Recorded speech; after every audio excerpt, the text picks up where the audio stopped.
Para os participantes da audiência pública, é fundamental que a empresa contratante dos serviços de uma terceirizada seja responsável solidária pelo cumprimento de obrigações previdenciárias e trabalhistas. A responsabilidade solidária ou subsidiária pelos compromissos não honrados pelas empresas terceiras, essa é uma questão que é muito importante, porque é comum a empresa não pagar, não recolher ou simplesmente sumir e depois ninguém arca com aqueles direitos dos trabalhadores, né? Lá no Rio Grande do Sul, Polo Naval do Rio Grande, 22 mil trabalhadores demitidos, e a maioria do gato, que a gente chama, que é gato mesmo, se mandou, não pagou ninguém, e agora o movimento todo veio para que a Petrobras assuma a responsabilidade de pagar, e tem que pagar mesmo. E tem que pagar. Que não fiscalizou? É da maior gravidade. As empresas simplesmente desaparecem, não recolheram e o trabalhador fica sem nenhum direito, né?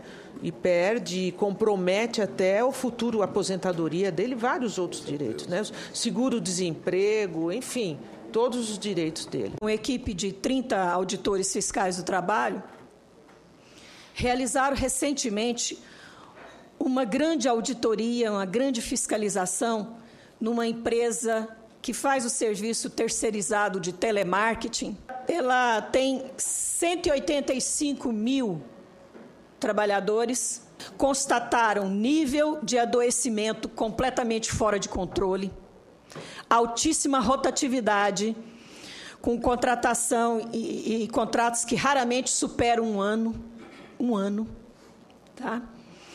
10% de demissão por justa causa,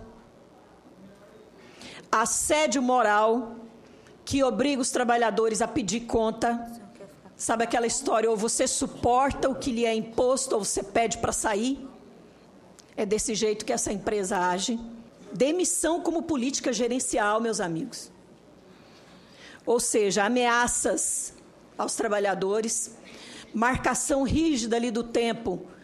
Você escolhe se você faz xixi ou se você toma água. Os auditores fiscais do trabalho em todo o país reputam a terceirização como uma das formas mais precarizantes que nós já assistimos ao longo da inspeção do trabalho no Brasil.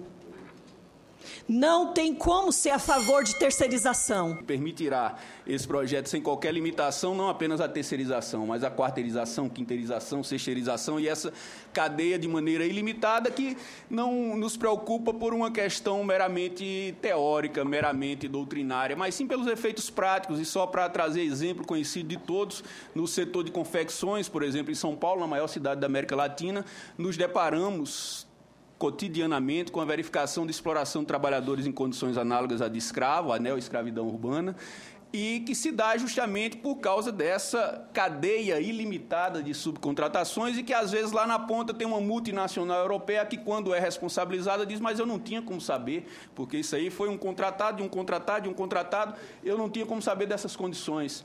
O que só demonstra, na realidade tinha sim, até porque a responsabilização da cadeia produtiva é algo que, inclusive, já está com avanços, principalmente desde o ano passado, no ordenamento jurídico internacional, a partir do protocolo aprovado pela Organização Internacional do Trabalho na conferência de 2014.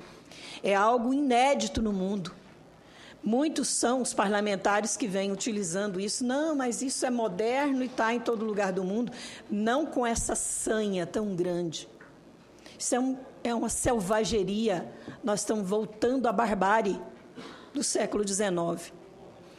Para nós, auditores fiscais do trabalho, há um impacto muito grande e que é um impacto para a sociedade brasileira, porque nós temos trabalho escravo no Brasil. Nós temos trabalho escravo no Brasil, no campo e nas cidades. E o artigo 2º desse projeto de lei, o seu parágrafo 1º, legaliza o gato, o intermediário, que favorece o trabalho escravo. Se nós temos 12 milhões de trabalhadores hoje, que ganham menos, em média, menos 25%. Se de cada 10 trabalhadores que são acidentados no trabalho, 8 são terceirizados. Se de cada 5 que morrem no trabalho, 4 são terceirizados. se os 10 maiores flagrantes de trabalho escravo no Brasil entre 2010 e 2013, 8 desses flagrantes eram com terceirizados. Por que a nossa central, a classe trabalhadora, vai ser a favor de um projeto que vai, além de não permitir a igualdade de direito para todos esses 12 milhões, abrir as porteiras para que os 34 milhões venham a ser terceirizados e serem tratados dessa forma? Nós sabemos que existe um decreto que aguarda a assinatura da Presidenta da República, que amplia a terceirização em todo o serviço público, inclusive nas carreiras, nas chamadas atividades de Estado. E um exemplo disso está aí na medida provisória 664, que terceiriza a perícia médica. Esse quadro, senador, ele é um quadro preocupante, porque até então todas essas ameaças foram barradas, porque nós tínhamos, nessa Casa de Leis, uma heróica resistência sindical. Existiam diversos parlamentares que defendiam os trabalhadores. Muitos deles não foram reeleitos. Essa bancada se reduziu. Veja a seguir a terceirização no serviço público.